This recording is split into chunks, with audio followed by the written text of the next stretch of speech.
नमस्कार दोस्तों, स्वागत करता हूं आज फिर आप सभी का हमारे इस YouTube चैनल में। और लीजिए, आज हम बात करने वाले हैं जज और मजिस्ट्रेट के अंतर के बारे में।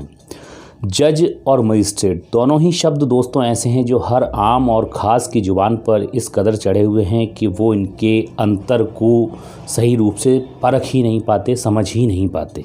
इनके हिंदी रूपांतरण पे जब हम लोग जाते हैं और इनका हिंदी रूपांतरण देखते हैं तो पाते हैं कि जज से तात्पर्य होता है न्यायाधिकारी और मजिस्ट्रेट से तात्पर्य है दंडाधिकारी।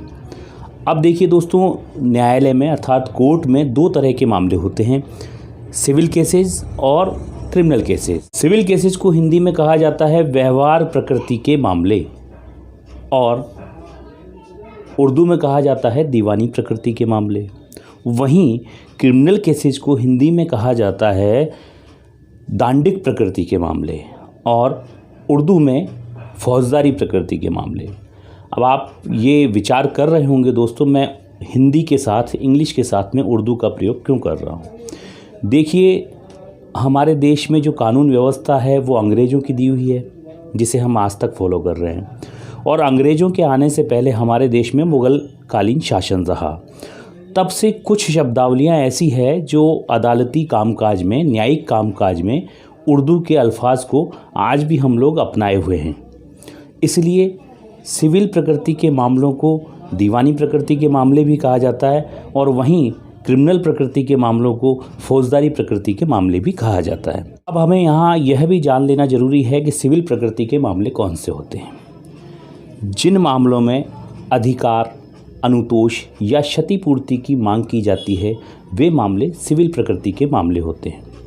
और जिन मामलों में जिनमें अपराध का प्रावधान है और दंड की मांग की जाए वो मामले क्रिमिनल प्रकृति के अर्थात फौजदारी प्रकृति के मामले होते हैं। सिविल प्रकृति के मामलों को जिस न्यायिक अधिकारी द्वारा सुना जाता है वो सिविल जज कहलाता है।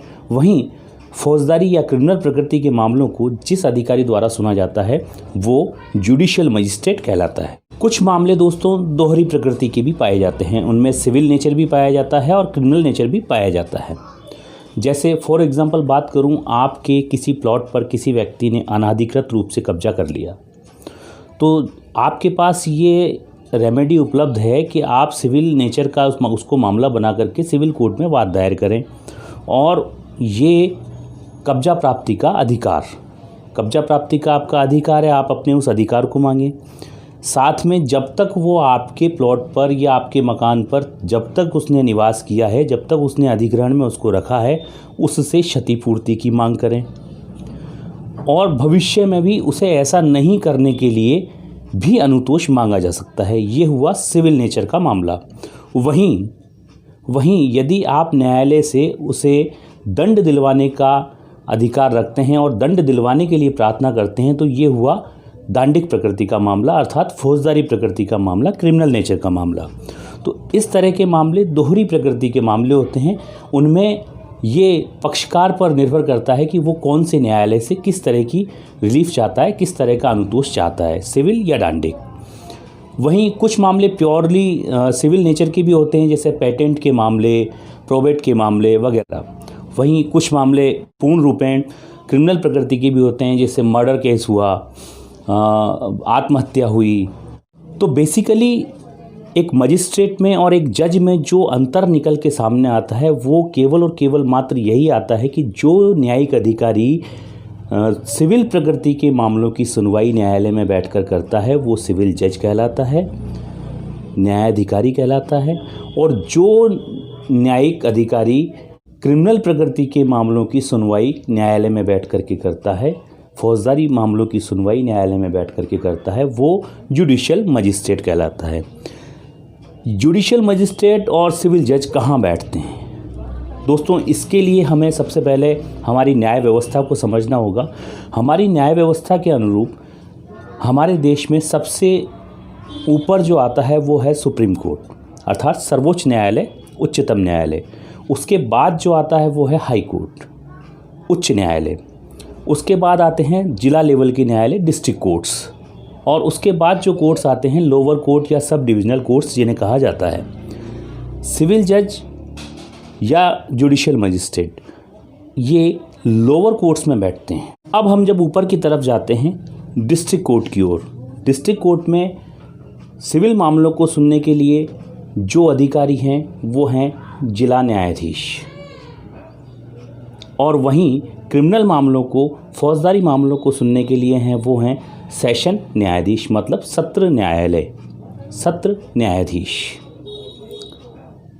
इसी क्रम में जब हम ऊपर की तरफ जाते हैं तब पाते हैं कि हाई कोर्ट में जो बैठे हुए हैं, जिनके समक्ष हम अपनी अपीलें लेकर के जाते हैं, वो कहलाते हैं जस्टिस, अर्थात उनका कहा हुआ, उनका निर्णित किया हुआ हर मामला न्याय है, उनका होना ही न्याय है और वो न्यायमूर्ति हैं।